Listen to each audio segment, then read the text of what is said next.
అందరికీ నమస్కారం. బుజ్జమ్మ తెలుగు ఛానల్కి స్వాగతం. ఈరోజు నేను చేస్తున్నానండి నాటుగుడ్లు యూజ్ చేస్తూ ఎగ్ ఫ్రై చేస్తున్నాను. ఈ ఎగ్ ఫ్రై అనేది చపాతీలో కానీ రైస్లో కానీ చాలా బాగుంటుంది. నేను చెప్పడం కాదండి, మీరు ఒకసారి ట్రై చేస్తే మీకే అర్థమవుతుంది. అంత బాగుంటుందండి ఈ ఫ్రై. ప్యాన్లోకి 1 టేబుల్ స్పూన్ ఆయిల్ యాడ్ చేసి ఆయిల్ వేడెక్కాక 1 టీ స్పూన్ జీలకర్ర యాడ్ చేసుకోవాలి.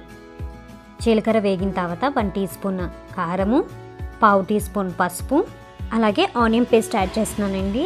ఒక మీడియం సైజ్ ఆనియన్ని చిన్న చిన్న పీసెస్ కింద కట్ చేసుకుని మిక్సీ జార్లోకి వేసుకొని ఇలా పేస్ట్ కింద చేసుకుని ఇలా యాడ్ చేసుకోండి. ఆనియన్ పేస్ట్ యాడ్ చేశాక 1 టీ స్పూన్ అల్లం వెల్లుల్లి పేస్ట్ యాడ్ చేసుకుని ఉల్లిపాయ పేస్ట్, అల్లం వెల్లుల్లి పేస్ట్ పచ్చివాసన పోయేంత వరకు కుక్ చేసుకోవాలండి. 4 to 5 మినిట్స్ దాకా.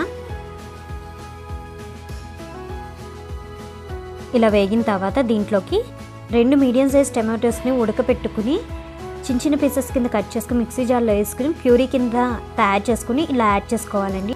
టమాటోస్ నుంచి ఆయిల్ పైకి ఇలాగా తేలేదాకా కుక్ చేసుకోవాలండి. టమాటో ప్యూరీని ఇలా కుక్ అయిన తర్వాత దీంట్లోకి ఒక పచ్చిమిర్చి చిన్న చిన్నగా కట్ చేసుకుని యాడ్ చేసుకోవాలి. కొంచెం కరివేపాకు యాడ్ చేసుకోవాలి. అలాగే 1 teaspoon garam masala, 1 teaspoon జీలకర్ర, 1 టీ స్పూన్ ధనియాల పొడి యాడ్ చేసుకుని బాగా కలిసేలాగా కలుపుకోవాలి. ఇలా కలుపుకున్న తర్వాత దీంట్లో కొంచెం కొత్తిమీర యాడ్ చేస్తున్నానండి. యాడ్ చేసుకుని ఒకసారి కలుపుకుంటున్నా.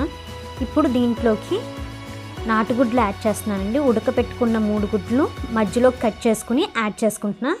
అలాగే రుచికి తగినంత ఉప్పు యాడ్ చేసుకుని ఒక 2 మినిట్స్ కుక్ చేసుకుంటున్నానండి. ఇలా కుక్ చేయటం వల్ల ఎగ్కి మసాలా బాగా పట్టి చాలా బాగుంటుందండి ఈ ఫ్రై. పైన కొంచెం కొత్తిమీరతో గార్నిష్ చేస్తున్నాను. వేడిగా సర్వ్ చేయండి. చపాతీలోకి కానీ అన్నంలోకి కానీ చాలా బాగుంటుంది. మీరు ట్రై చేసినప్పుడు మీరే అంటారండి ఈ ఎగ్ ఫ్రై చాలా బాగుందని.